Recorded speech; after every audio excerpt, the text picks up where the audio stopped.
Hey guys, welcome to Hughes History as we try to wrap our heads around another Supreme Court case. This time we're going to go back to 1986 to take a look at the court case Bethel School District versus Fraser and take a look at the constitutional rights students have within those walls as it relates to freedom of speech.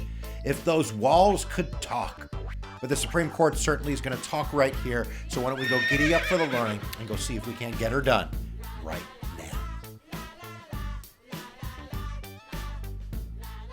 So why don't we first take a look at what actually happened. So we're going to go to Pierce County in Washington State. The year is 1983, and we have a young man, a spirited lad. His name is Matthew Fraser, and he's a senior in the Bethel School District. And he wants to nominate his friend Jeff Coleman to be vice president of the student body. And luckily for him, there's going to be a voluntary assembly where he's going to be able to do that, which he does. About 600 students, mostly 14-year-olds, pile into the auditorium. And now Matthew's going to make his great speech. And I'm warning you, it is a double entendre.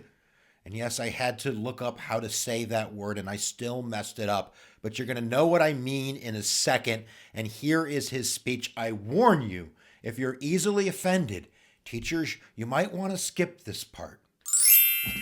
I know a man who is firm. He's firm in his pants.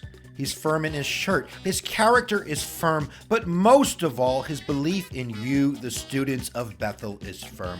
Jeff Coleman is a man who takes his point and pounds it in. If necessary, he'll take an issue and nail it to the wall.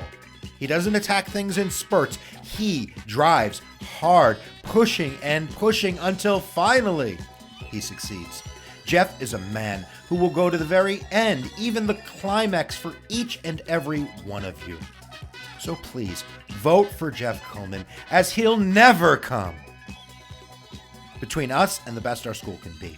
He is firm enough to give it everything.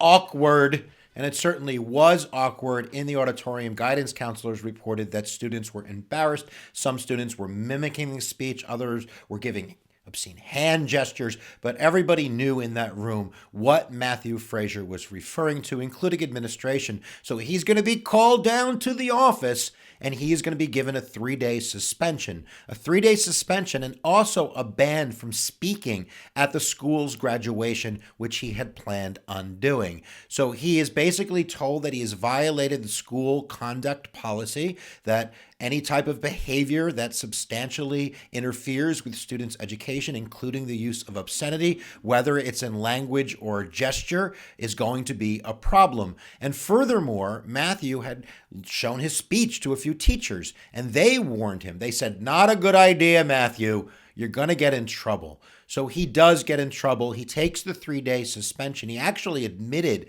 that he knew what he was doing, and then he comes back after 2 days. But in the vote for speaker at graduation, he came in second, even though his name was crossed off the list. His peers wrote him in, but he's not going to be allowed to do that. So those are the facts of the case. And now Matthew's parents think there's a constitutional issue. Why don't we take a look at that right now?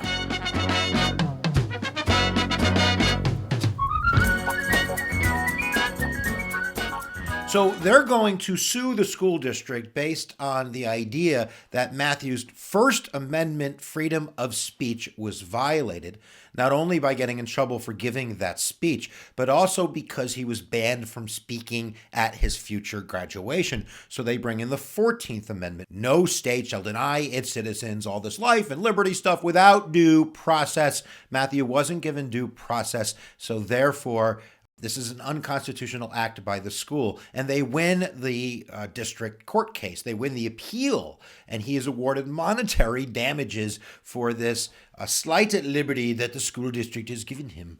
But now it's going to go to the Supreme Court, and we have the last vestiges of the Burger Court. Warren Burger is Chief Justice. This is one of his last decisions, and this court is known as being a right-leaning court, much more moderate than the former Warren Court, certainly. So let's take a look at the decision of the Burger Court. Who are they going to side with?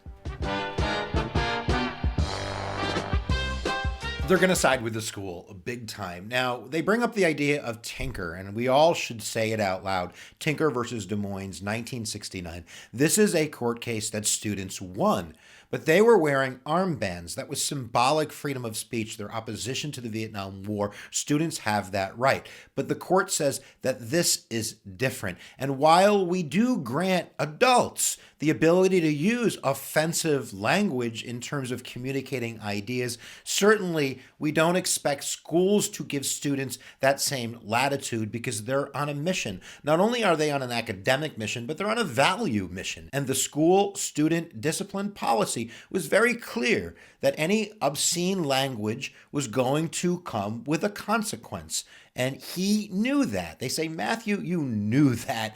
People had told you, teachers had told you, you were going to get in trouble. So number one, we have to give school boards the latitude to come up with language which is going to be able to be broad enough to deal with unseen actions. Nobody knew that this was going to be something that was going to be done.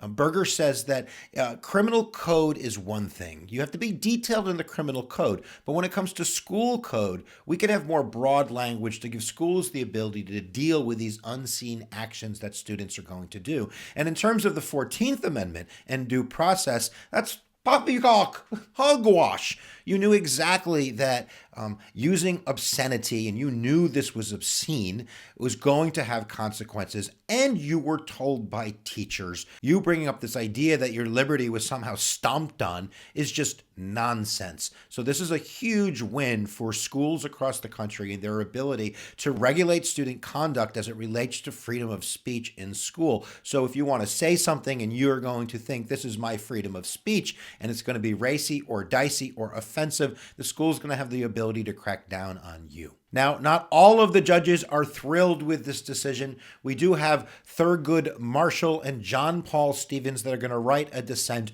where they're basically going to say, I will always err on the side of freedom. Yeah, but that's going to be a losing proposition right here. So we certainly hope that you understand the basic constitutional issues and ideas behind Bethel School District versus Fraser 1986. Berger, go, go, go! What are you going to do? All right, guys, so that's all I got for you. Make sure that you haven't subscribed, you do that because it's the right thing to do. And I'm going to say it because I say it at the end of every lecture that I've ever given. Where attention goes, energy flows. We'll see you guys next time that you press my buttons.